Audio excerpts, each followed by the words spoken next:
Can everyone see the slide? Sorry, I can't see you. Yes? Yes. Awesome. Okay. A closer look at curriculum planning, planning cycle. So this is the whole point of doing observations. I know when you're doing your checklist, a lot of students like, oh, I'm going to bring them over and test them. Remember, we're trying to avoid testing children. We're trying to avoid putting that pressure on children. We're observing them on their daily, basically authentically, right? Just watching them play and interact with their peers. So the cycle will look like this. Definitely, if you're not familiar with this, make sure you know this. It will be on your exam. It's something I want you to know. It's very similar to our document, our cycle for authentic assessment. Okay, you start off by observing the children, right? You observe them and then you're documenting them, and which is you're writing it down, you're taking a video, recording them, you're taking photos. And then off those documentations, all those observations, you're going to go and plan the curriculum like, oh, what do I do next? Okay, and then you're going to implement it. And then you reflect this whole time, it's like reflection cycle. So then it goes back, okay? It's not linear, it keeps going, it continues. Does that make sense? You're like, yeah. So I'm gonna walk you through the process, okay? So what we're gonna do is we're going to observe what I'm gonna show you a video and I want you to write down what you see. Remember, try to be objective.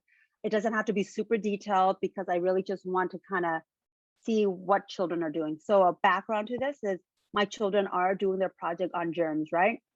And most recently, we are in the art studio right here. We're doing stuff in the art studio, but they're talking about microbes. So they're talking about good bacteria, bad bacteria. But at the same time, my kids they were playing with the water beads, Orby beads the other day, and they're like, this is a potion it's a potion that fights against bad germs. And I'm like, oh, so you're creating a vaccine. So now we've been talking about our immune system, right? The white blood cells. And now we're talking about vaccines. Okay.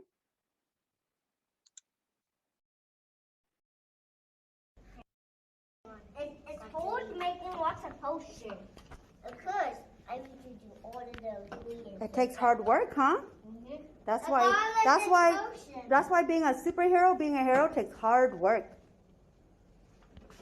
Here's my special potion. People will be very, the doctors will be happy. They will be happy once you develop a vaccine to help fight against bad germs. We cut the plants off of yours. 60 plants. Uh-oh, I put it all over my good jumps and fill. What? It's okay, get paper towel and wipe it. I'll put this on. Okay, what did you notice in the video?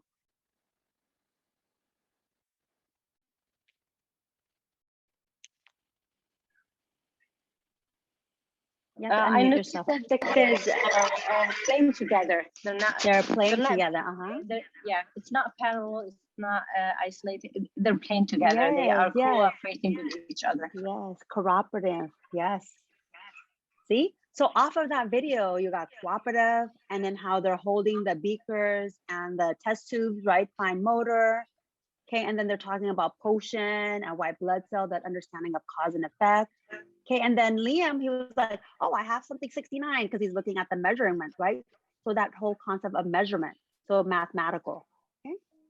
Anyone else would like to point out something? One more, please.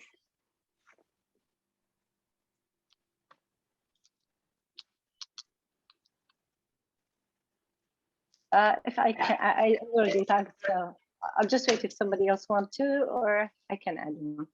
You can go ahead and ask. Everyone's a little tired and shy right now. So I'll add self-regulation, because he spilled something and he went to get some napkins to clean the mess. That's his part of responsibility. Yes, awesome. Okay. So this video, she's actually doing a self-portrait of herself. So I just want you to kind of observe and see what she's doing.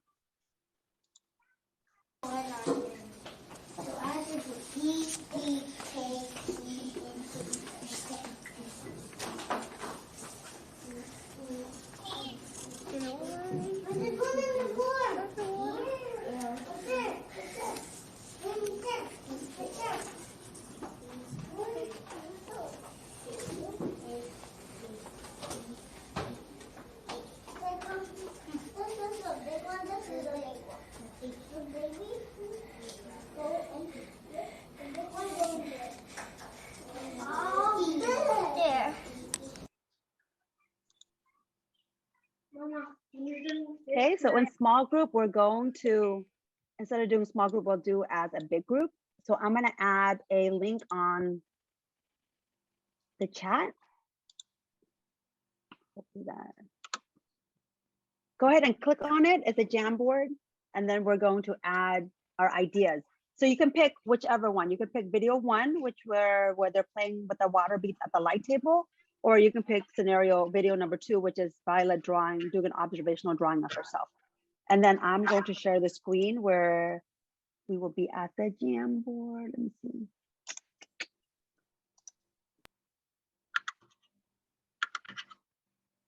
Are you able to click on it? Oh, awesome. And everyone can see the Jamboard right here, correct? So what you can do is you can do it as a post-it.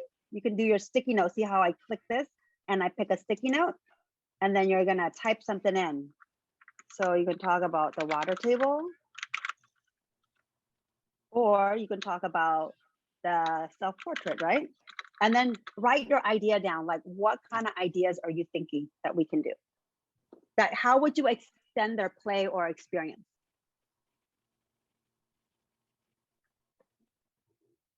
Look at all those amazing ideas everyone thought of. See? So off of, first you observe by watching the video, then you documented, right? Ideally.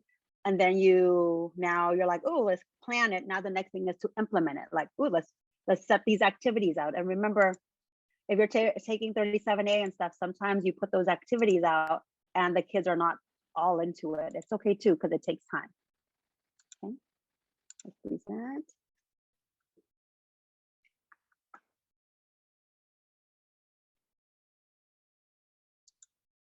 We graphed already. Okay, so again, I'm just going over the steps. So observation, looking and listening. Teachers need to approach an observation with an open mind, right? Free of bias and preconceived notions. They need to have the open lens to see what children are doing. Okay? And this is from, remember, this was from August, October, when we're observing germs and bacteria. This is what they're looking at over there. Okay, and then we document, we record them, and then this is Elias observing the germ sample. And then this is a work sample from then. My germ is a bad germ. Let me finish, I'll tell you. Then I ask, I wonder why you're adding red to make it more scary.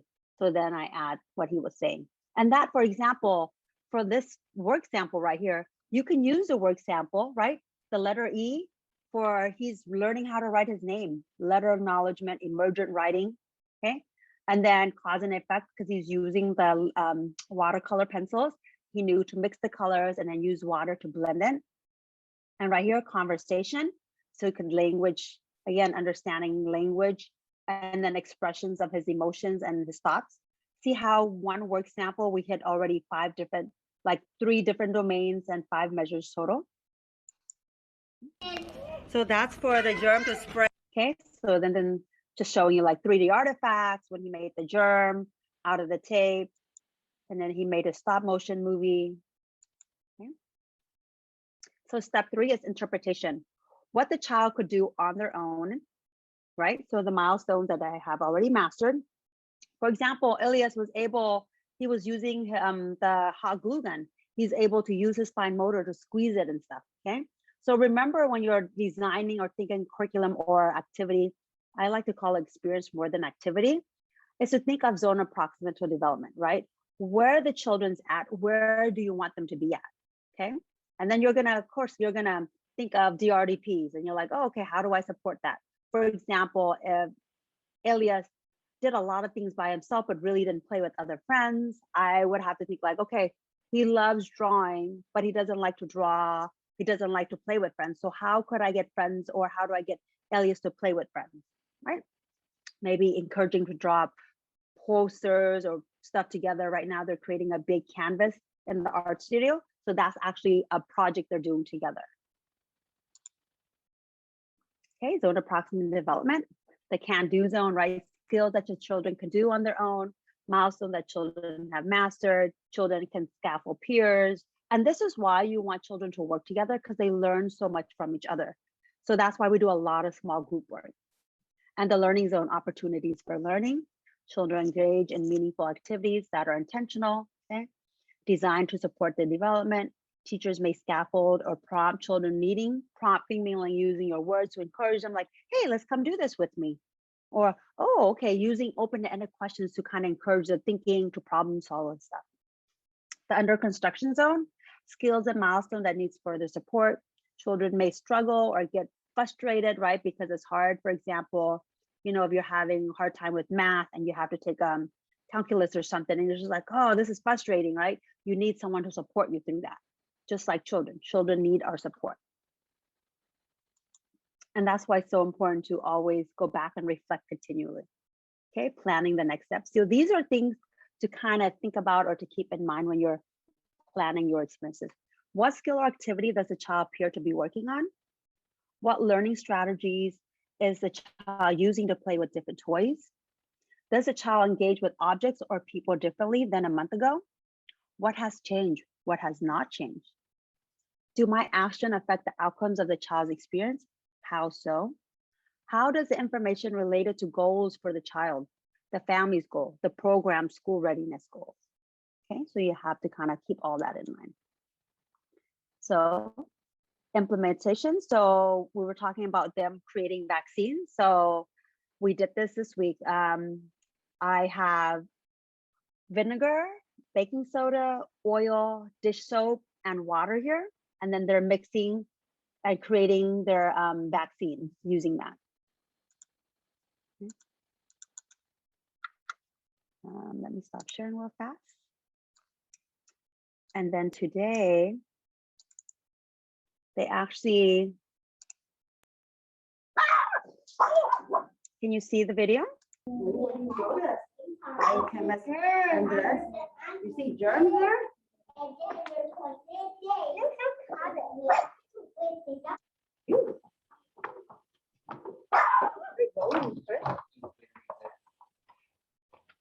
Okay.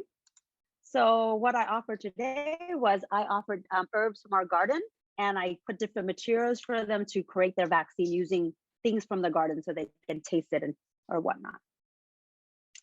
Questions so far? You see how everything's connected when you're observing them. So use the same child. But then, like I mentioned, if they're not your real child, so you don't have like photos of them, you don't have work samples, just Google all those. Okay. Okay, let me open. Oops. PDF. So this is the desired result. So there's the evidence page. You can pick evidence page number 1, template 1, or template 2. Do not do both, just pick one. So the other classes, everyone's using template 1, but I created, this is the template I use at work. So then students really liked it. So that's why I just offered template 2, whichever works, okay? It's all the same. It's just the way the layout is a little different. So for example, my child called Hunter. So you will put the date of the child. And again, you don't have a real child, so just make up a date for it, okay? And if you're watching the videos I'm offering, I know Violet, I have dates on it. And I know Elias, I have dates, but you're unable to view it. So go ahead and just make up the date from, you know, last year or whatnot. And then these are the measures. See this blue part? This is what I was talking about, domains, okay? Approach to learning and self-regulation, social emotional development, language literacy, right? Okay. And then each domain, you're going to pick measures. These are the 3 measures I picked for her: curiosity and initiative in learning, engagement and persistent, shared space and material. Okay. And then you can have the photo and a little snippet about them. Okay. And then these are actually direct quotes. So then I just copy and paste it. And that's what I was talking about. If you have stuff that you already typed about that child from your anecdotal, go ahead and just copy a sentence or so and put it in here. Okay. And then you're only picking, I think, how many? 3 or something for yours for now. But eventually you'll have to fill it up. Okay. So she did a story, and then I did see how letter and word knowledge. When she drew the solar panel, I used the same thing, and I just added her drawing here. drawing the photos. And then she made a book in Chinese. So she didn't write the Chinese character. So she did the story about a teacher because she was having a baby, and that was for our as a gift. And then so dad wrote the words in Chinese and Mandarin for her.